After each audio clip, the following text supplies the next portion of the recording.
Portuguese video. Walang katao-tao sa likod. Ayaw nilang umupo. Lalayos na naman kami.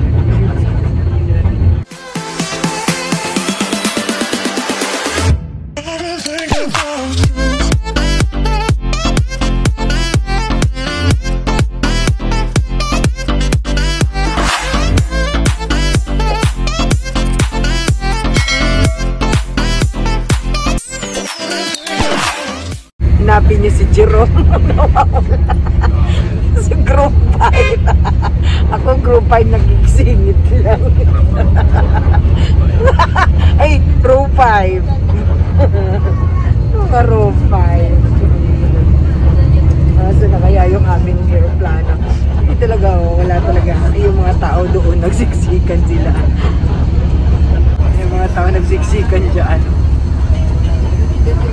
Ayaw nilang umupo. Muna tumayo, friend, kasi nagsiksikan nila doon. Muna tumayo. Yan nga kayo aming aeroplano sa sakyan. Papuntang Cagayan de Oro.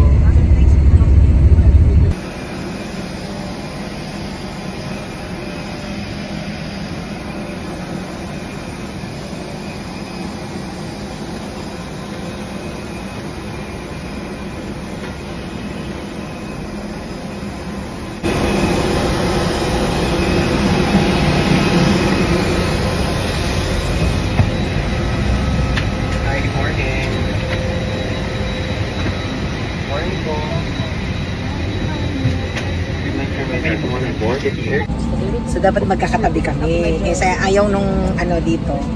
Kaya switch kami. Ako at saka si G ang uupo dito sa exit door. Ayan. Kaya lang yung isa dahil Group 5 dyan. Naiwan. Ako lang yung pinasama dito sa Group 1. Asa na kaya siya? May pag-group ano pala to. Group activity sa aeroplano. Yan, magbasa ka. So, ano naman ang naiintindihan mo sa pag-group activity? Wow. May pag-group activity kami kasi nga dito nga kami naka-assign sa ano, exit door. So, pero actually, ito talaga yung paborito kong upuan. Gusto ko dito. Yan. Nagsisipat ka? Ang mga mata. Ang mga mata doon sa harap. Eyes on front. Welcome aboard Cebu Pacific. Fly to more fun. Ladies and gentlemen, please direct your attention to your cabin crew, who will demonstrate the safety features of this aircraft. Each seat is provided with a seatbelt. To fasten, push ends together. Tighten seatbelt by pulling loose end. To unfasten, lift top of buckle and pull free end to release. In case of water landing, your life vest is found under your seat. Remove sharp objects from your body. To don, slip vest over the head. Take tape around the waist and push end to buckle. Pull tape to tighten. When outside the aircraft, pull inflation tags to inflate vest. Manual inflation is done by means of the red tubes.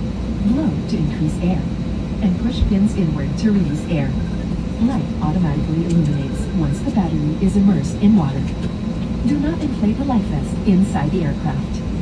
Please be reminded that unauthorized removal of life vests from the aircraft constitutes theft and is punishable by law.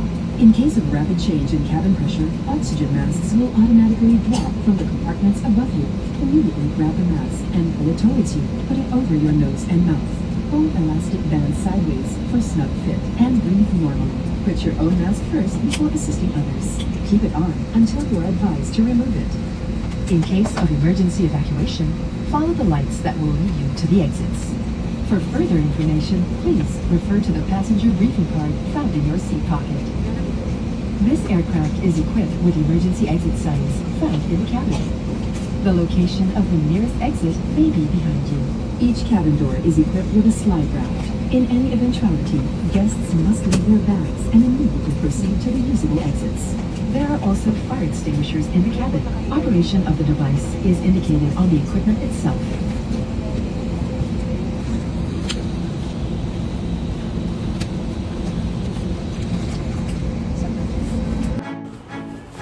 Ito ang aming travel journey from Manila to Laguindingan Airport.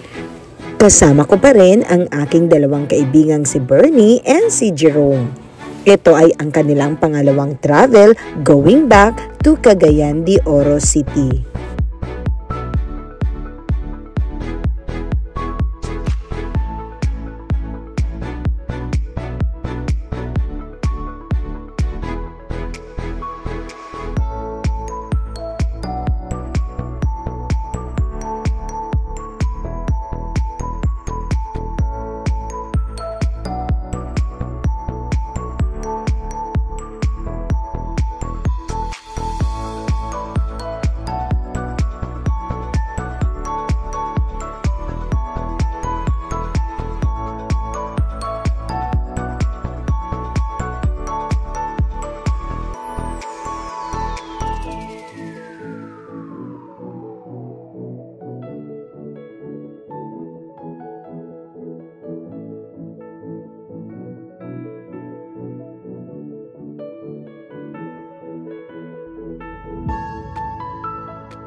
Thank you for watching, everyone!